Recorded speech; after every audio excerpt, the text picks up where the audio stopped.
everybody. I am the amazing atheist, and you can plainly see that I am, in fact, amazing.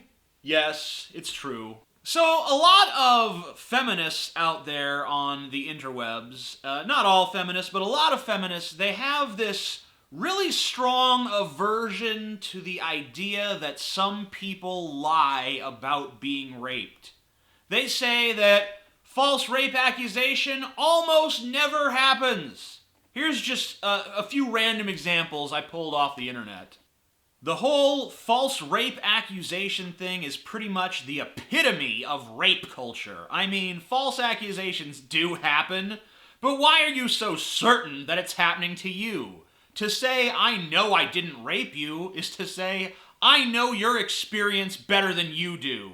It is to claim that you get to decide what counts as someone else consenting. Anyone who isn't a rapist or doesn't want to be a rapist would, upon hearing that they have made a sexual partner feel uncomfortable or violated, try to find out what they did wrong so they cannot do that again. If you don't want to know where you went wrong, it's because you want deniability for when you rape more people in the future. That is the best impression of a total idiot that I've ever heard. Oh, wait, you were being serious. So basically the opinion here is that if you have consensual sex with someone and then after the fact they say, hey, that kind of made me uncomfortable. You know what? I think it was rape. You have to respect that. You have to respect someone else labeling you a rapist, even if what you did was totally consenting every step of the way. Because how could you possibly presume to know what their experience was? Look, I don't give a fuck what their experience was if they're going to label it rape. If they want to say, that made me uncomfortable, I would say, hey, you know what? I'm sorry, let's discuss that. Let's talk about what made you uncomfortable. But if they want to break out the R word, if they want to say, you're a fucking rapist because I'm not sure about what we did last night, fuck you! Here's another one. To that person about false rape accusations, you do realize that people get falsely accused of almost any crime, right? But I've never heard somebody suggest that we should be lenient in prosecuting thieves or murderers because they may falsely be accused. Oh, actually, you do.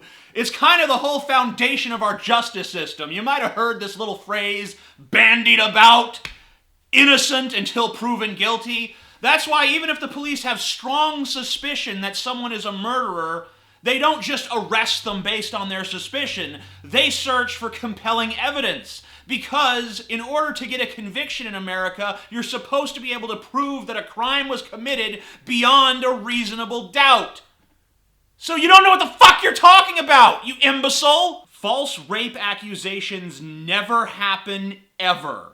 I want to make it clear that it is so inaccurate, said Karen Smith, Executive Director of the Sexual Assault Center of Edmonton. It just doesn't happen. Nobody would report sexual assault needlessly because it is a grueling process to go through. I mean, what about all of the cases where it has been shown to happen? Like, even if you think those cases are the most isolated of isolated incidents, how do you explain those?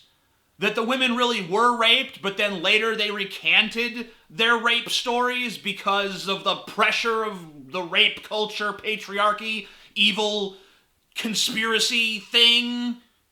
What? There's a feminist named Wendy McElroy who sought to prove that false rape accusations almost never happen. And the way she sought to prove it was by studying instances where DNA evidence has proven a rape accusation false. Now, unfortunately for her, she ended up having to concede the following point.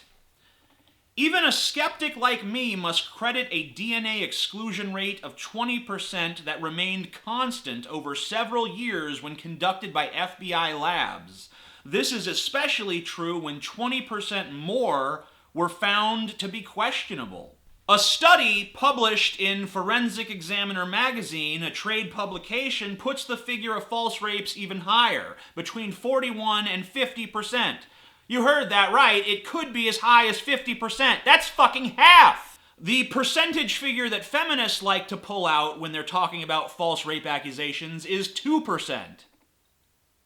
If they have any evidence for this, or reasoning behind this, I've yet to find it. You know, I don't know what percentage of rape accusations are false, and it's impossible to know.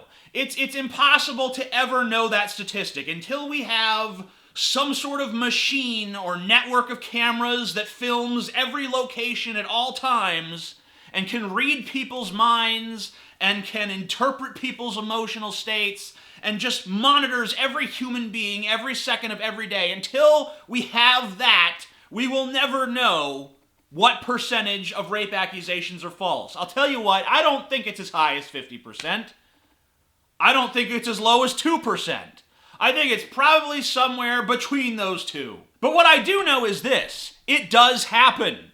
And even if it's only 2% of the time, feminists need to acknowledge that it is a reality. How can you possibly be honest about the issue of rape? How can you honestly expect to do anything about the issue of rape if you deny an entire facet of the problem?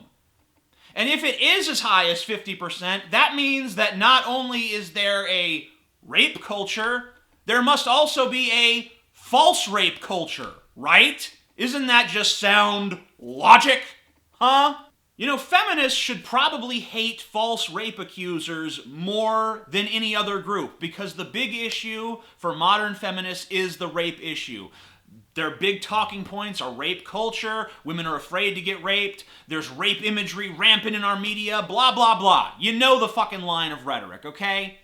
So, wouldn't you think that people who falsely accuse other people of rape and thus diminish the seriousness of the issue would be among the fucking number one enemies of feminism? No, feminism actually protects and shelters those people with their lies of omission, with their denial of statistical fact. I mean, how the fuck do you argue with the DNA evidence when 20% of people who are accused of rape and then tested to see if they actually did it are vindicated? How do you just blithely ignore that and just like, oh, DNA evidence, what's that ever prove? You cannot solve a problem if you are not honest about every variable of that problem. You will never solve the rape problem if you cannot acknowledge that some rape accusations, yes, are false. I'm sorry. We cannot just suspend innocent until proven guilty for this one crime. I know that you want us to. I know that you think that anyone who says they're a victim should just be taken at their word, but that's a stupid fucking idea. I'm the Amazing Atheist. Hey guys, do you dig my Logic shirt? We got this shirt and tons of other atheist and skeptic themed shirts available at AmazingAtheistTees.com. Check it out right there in the description section down below, or just type it into your fucking browser, or there's probably other ways you could get there, but I don't know why you would reject those two easy paths.